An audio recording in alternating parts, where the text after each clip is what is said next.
Hey,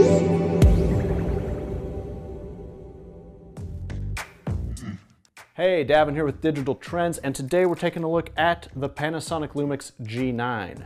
In many ways, this is Panasonic's answer to the Olympus OMD EM1 Mark II.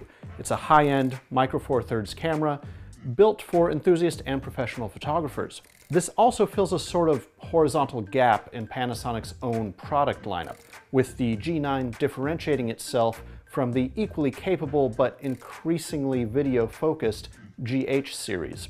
In fact, the G9 shares a lot of its underlying technology with the GH5, but there are plenty of reasons why still photographers will want to go with the G9. But with this type of camera generally being the specialty of Olympus, has Panasonic done enough to attract the right customer? The short answer is yes. The G9 not only stands out among Micro Four Thirds, but from the entire mirrorless camera market. And this isn't so much about what's on the inside, but really what's on the outside. It may not be pretty, but Panasonic has dialed up its typical utilitarian design to the next level. The top plate is dominated by a large LCD information display, just like you'd expect to find on a Pro DSLR, but which is very unique on a mirrorless camera. The grip is large but comfortable, and while the body is overall bigger and heavier than the Olympus EM1, it feels very sturdy and reassuring in the hand. Like the GH5, the body is fully weather sealed and gets dual SD card slots for extra storage, backup, or splitting file types. The viewfinder is also much larger and sharper than that of the EM1, and frankly, most other mirrorless cameras. It can also refresh at 120 frames per second, bringing it closer to imitating the feel of an optical viewfinder. The 3-inch 1.04 million dot monitor is down from the 3.2-inch 1.6 million dot screen of the GH5, but it is otherwise very similar and still flips out a full 180 degrees. Now, you may disagree with us, but we do prefer the G9's control layout to the EM1's. It follows a more traditional pattern. White balance, ISO, and exposure compensation buttons are all right up top, while your autofocus mode switch and AF point selector joystick are just to the left of the thumb rest. And look at this, the power switch is built in right around the shutter button, exactly where it should be. You've also got dual command dials, a locking exposure dial with a dedicated drive mode dial nested beneath it, and all kinds of customizable function buttons. There's even a function lever on the front of the camera for quickly enabling other modes or controls, whether that be silent shooting, bracketing, touchpad autofocus, and much more. As far as the exterior goes, this camera feels almost perfect, but Panasonic has also beefed up things on the inside. The G9 uses the same 20 megapixel 4/3 sensor as the GH5, but the 5-axis sensor shift stabilization is now even more advanced. When combined with an optically stabilized lens, you get 6.5 stops of shake reduction power. Even with non-stabilized lenses, this system works great to remove shake from both still photos and videos. For video, it's not quite the same as using an external gimbal, but it definitely makes a huge difference. Panasonic has also expanded the sensor shift capabilities by adding a multi-shot high-resolution mode, just like that found on the EM1 Mark II. It takes 8 exposures, shifting the sensor by half a pixel's width in between each to produce an 80 megapixel RAW or JPEG file. And this is not a gimmick. The images shot in high-res mode are rich with detail. We also noticed less shadow noise and often more accurate color in really contrasty lighting. This was always a big advantage Olympus had in the past, and it's nice to see Panasonic has caught up. Just remember, the camera has to be on a tripod or otherwise perfectly still for high-res mode to work, and it will cause moving subjects to blur, so it's not perfect. Now, the G9 may not expressly target sports shooters, but it does offer plenty of speed. The mechanical shutter tops out at a respectable 9 frames per second, but you can shoot 20 frames per second with the electronic shutter while still using continuous autofocus. Of course, the G9 also gets the latest versions of Panasonic's 4K and 6K photo modes, allowing you to shoot up to 30 frames per second at 6K resolution, which is 18 megapixels, or 60 frames per second at 4K resolution. And yes, that does mean the G9 can shoot 4K video at 60 frames per second, just like the GH5. but that's where the similarities end for the high-end video features. The G9 is limited to 8-bit 420 at either 100 megabits per second for 4K 30 or 150 megabits per second for 4K 60. Even so, video quality is very good and should easily meet the needs of most hybrid photographers. You don't get V-Log-L support, but you do get both Cinelike D and Cinelike V profiles for maintaining a bit more dynamic range. The Lumix G9 simultaneously breaks new ground while staying true to what Panasonic has always done best, building solid hybrid cameras with an emphasis on functionality and usability. If you're a stickler for image quality, you're still probably better off with a larger sensor camera. But the G9 has closed the gap thanks to the high resolution mode. Beyond that, this is simply one of the most versatile cameras we have ever tested, thanks to its high-speed shooting options, rock-steady stabilization, and its all-around great performance.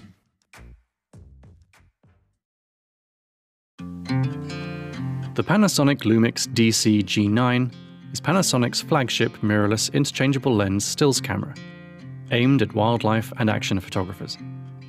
Based around a 20 megapixel 4/3 sensor, the G9 offers a crop factor of 2 times, which means that a 200mm lens will perform like a 400mm, making this system ideal for photography that requires long focal lengths. Telephoto shooting is further aided by a highly effective in-camera stabilization system, which offers up to 6.5 stops of correction with some Panasonic lenses. The G9 is a powerful stills camera, capable of shooting continuously at up to 20 frames per second with autofocus, or as many as 60 frames per second with autofocus and metering locked. The higher frame rates are achieved using a fully electronic shutter, which is also useful for completely silent shooting. The G9's electronic viewfinder is one of the best on the market, featuring 3.68 million dots with an impressive equivalent magnification of 0.83 times. A fully articulating and touch-sensitive rear screen is also available, and is useful for composing images from awkward high and low angles and when shooting video. The G9 offers an advanced set of video features, including 4K at up to 60p, and HD at up to 180 frames per second. The G9 is intended to be used in difficult conditions, and its weather-sealed body is among the toughest of any camera in its class.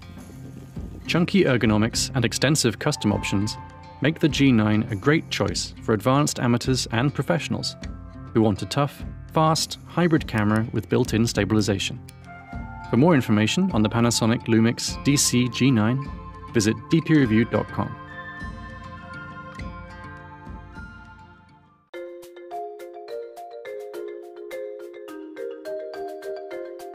Meet the Panasonic G9, Panasonic's new stills-focused flagship camera. It's based on the same 20.3 megapixel sensor as the highly rated GH5. But unlike the GH5, the G9 is all about high-performance photography. It can shoot 20 frames per second with continuous autofocus using an electronic shutter, or 9 frames per second with a mechanical shutter. The camera's large OLED viewfinder has an impressive 0.83 times magnification and a 120 frames per second refresh rate for a very lifelike shooting experience. Panasonic put a lot of work into enhancing its JPEG engine, which shows improved color and noise reduction and textures that appear more organic. It also claims an incredible 6.5 stops of image stabilization when used with stabilized lenses, which should make it easy to handhold shots even using very long lenses. Focus comes from an improved version of Panasonic's depth from defocus technology and includes a nicely positioned joystick for quick operation. The rear LCD can also be used for AF point selection with a camera to your eye. The G9 also adds a high-resolution sensor shift mode. By shifting its 20 megapixel sensor 8 times in half-pixel increments, it can create impressive 80 megapixel RAW and JPEG images. Although the G9 is aimed at photographers, it still includes impressive video specs, including 4K 60p video, a 150 megabit per second codec, and 4K and 6K photo modes. The camera has dust and moisture sealing and a cold weather rating of -10 Celsius. It also includes a USB 3 connection, as well as Bluetooth LE and Wi-Fi for use with smart devices.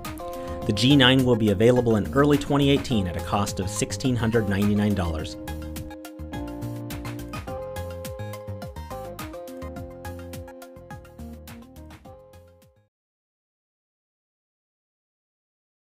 You might not want to zoom that lens out until you've wiped off the neck. Okay.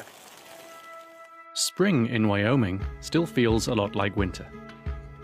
We've traveled to Yellowstone with wildlife photographer Jake Davis and the Panasonic Lumix DC G9. The G9 is Panasonic's flagship stills camera. It's very different to Jake's normal DSLR gear, but we're hoping that along with a collection of high-performance lenses, the G9's speed and tough build will help us capture some great wildlife photographs.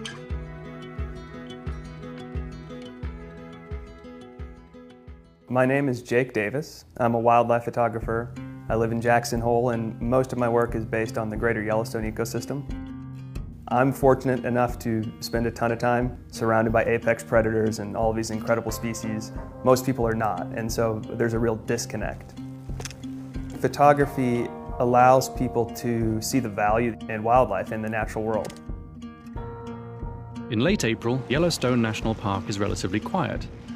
The summer rush hasn't yet started, and large parts of the park are still under heavy snow. The greater Yellowstone ecosystem is vitally important. It's the largest intact ecosystem we have left in the lower 48. It's roughly 22 million acres.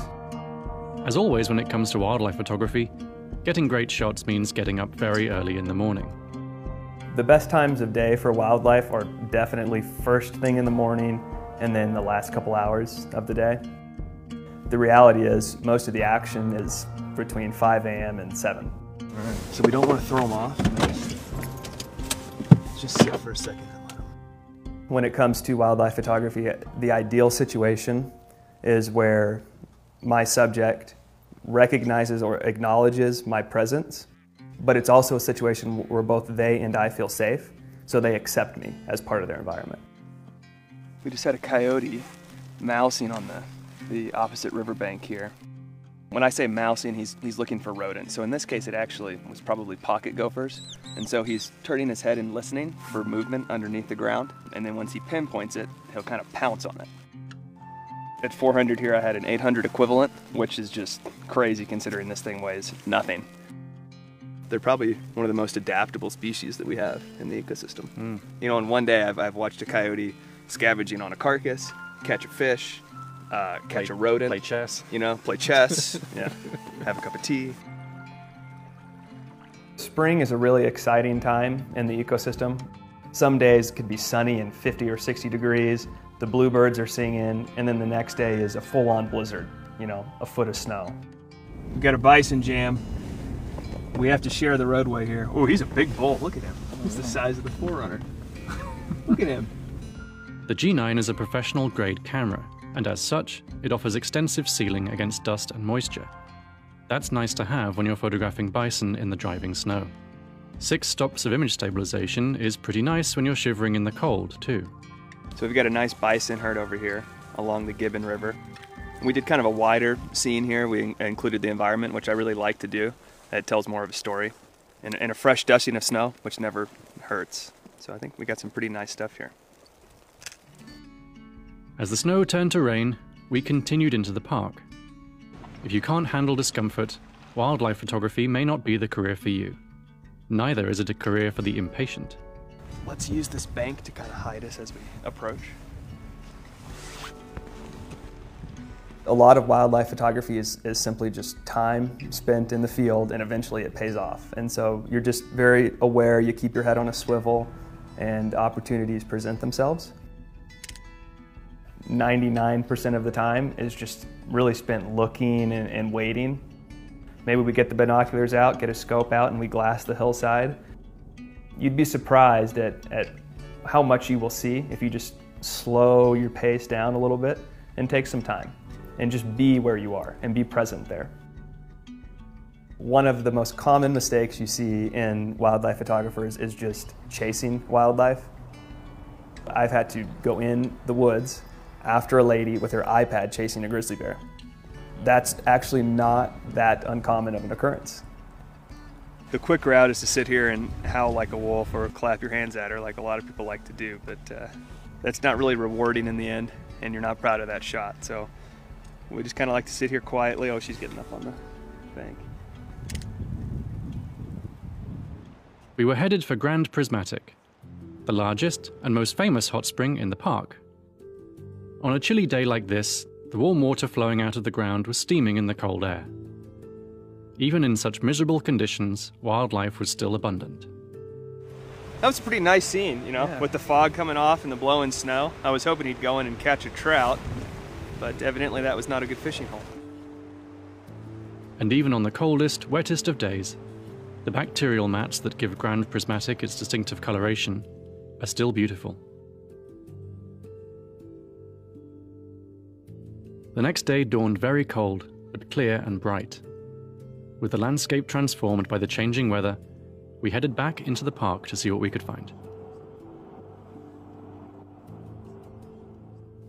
We're along the Gibbon River, which has some thermal influence, and so whenever we have a really cold morning, you get all this fog, which is just beautiful. And we have this bison herd. So when I first saw this shot, the fog was really thick and there was no way the autofocus system could get to the bison because I could hardly really see them. But now the fog is thinning a little bit. The contrast is still really low, but the AF is actually nailing it, which is reassuring because trying to establish manual focus in a scene as low contrast as this is very difficult because the focus peaking just has nothing to bite onto. As the sun came up, the mist burned away and the temperatures started to rise. Well, we got a pair of sandhill cranes over here behind you. So we have popped on some teleconverters here. We're going to attempt not to make them fly. The G9's powerful image stabilization also means that we don't need to waste time setting up a tripod. Since we arrived in the park, we've been actively looking for wildlife. But sometimes it just comes right for you. Coyote incoming.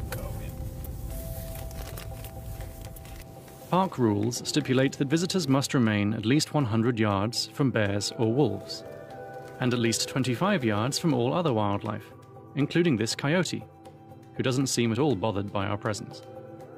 For the image itself, I'm looking to capture either some unique behavior, kind of a rare window into my subject's world.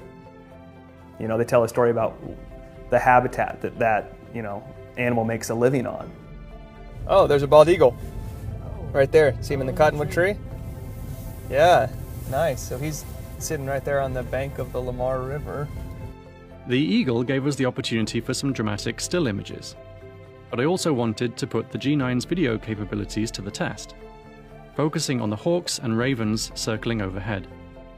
Jake's been taking stills and I've been taking 4K video at 60p on this, and I've just been tracking these birds as best I can at the equivalent of 800mm. I think I got a couple of quite good shots that'll look nice when they're slowed down.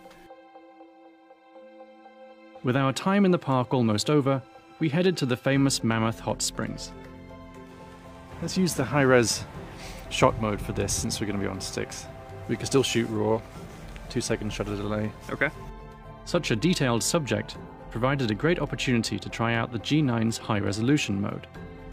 In high-resolution mode, the G9 combines 8 exposures to create a single 80-megapixel image by shifting the sensor in half-pixel increments 8 times. Wow, that's a lot of detail. Yeah, it is. Incredible. Yellowstone National Park spans millions of acres, at an average elevation of around 8,000 feet. Unlike us, the animals in this ecosystem are free to come and go as they please. Leaving the park, we broke out into the sunshine and came across a herd of bison enjoying the warmth at the lower altitude. And with that, it was time for us to head to lower altitudes too. Well, it is a very difficult field to make a living in. And I think there's something to be said for that. But I also think that there's a misconception that to do meaningful or significant wildlife photography, you have to travel and go to these exotic places all over the world. The reality is there are stories to be told everywhere. There are species that are in trouble everywhere. And so I would just encourage people to kind of embrace where they are. Maybe you're on the way to look for bears and there's a bluebird or there's a meadowlark. How many states does this park span? 3. There's a meadowlark. That's cool. If you go out with the mentality that No matter what is presented to me, I will, receive that and figure out how to make a creative shot with it. You'll come home with a good shot every day. To see more of Jake's work, visit his website at revealedinnature.com. And for more information on the Panasonic Lumix DC G9, go to dpreview.com. Thanks for watching.